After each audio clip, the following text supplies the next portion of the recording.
अब एक खबर जो दिल को छू जाती है। जलपाईगुड़ी में एक पर्यावरण प्रेमी ने कछुओं की जान बचाकर पेश की मिसाल। नदी किनारे मिले अंडों से जन्मे नन्हे कछुए और फिर उन्हें सुरक्षित सौंपा गया वन विभाग को। कैसे एक छोटी सी जागरूकता बड़ी प्रेरणा बन गई, देखिए ये रिपोर्ट। अगर हम सच में जागरूक हो, यही जागरूकता पृथ्वी को बचा सकती।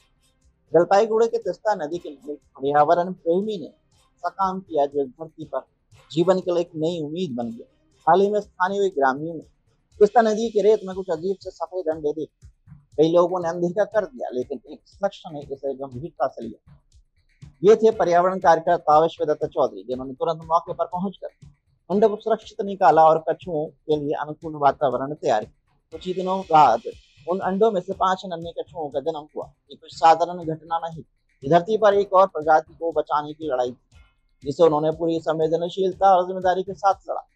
इन कछुओं को कुछ समय तक उनकी देखरेख में रखा गया और बाद में वन विभाग की सलाह पर जलपाईगुड़ी वन विभाग को सौंप दिया गया।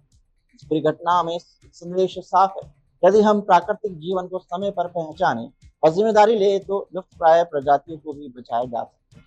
ঘটনাটা হচ্ছে রমদাবাদী যে বাজার আছে, বাজারের ওখানে যে স্থানীয় ওখানকার এলাকার পঞ্চায়েত আমাকে একটু সাপের কলের জন্য, অসুস্থ সাপের কলের জন্য ডাকে।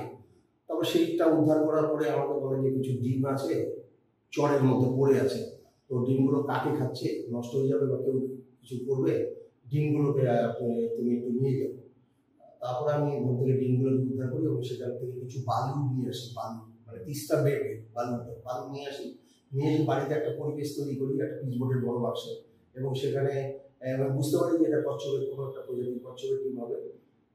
তারপর সেটাকে একটু পড়াশোনা করি, পড়াশোনা করে দেখলাম যে 60 থেকে 75 দিনের মধ্যে বাচ্চাগুলো হতে পারে। তারপর আমি সেইভাবে 7 দিন বাদে বাদে তাদের প্রাকৃতিক পরিবেশে যেরকম বৃষ্টি হয় সেরকমভাবে জল ছিটালাম, ছিটিয়ে এইভাবে করতে করতে 65 দিনের মাথায় প্রথম বাচ্চাটা হয়। এইভাবে 6টি বাচ্চার জন্ম হয়। এই কচ্ছপগুলো কি প্রজাতি? এটা হচ্ছে ফ্লাপসেল টার্টল, যেটাকে বলা হয় বাংলায় তিল কচ্ছপ। আচ্ছা, এগুলো কি দুর্লভ প্রজাতির মধ্যে? দুর্লভ তো, এগুলো প্রাণী তো অবশ্যই দুর্লভ, কারণ ওটা হচ্ছে একেবারে দুর্লভ যে পাওয়া যায় না তা না, কিন্তু আগে যেমন সচরাচর মাঠে ঘাটে দেখা যেত, এই জিনিসটা কমে গেছে। বন দপ্তরের তালিকায় এই ধরনের জীব বৈচিত্র্য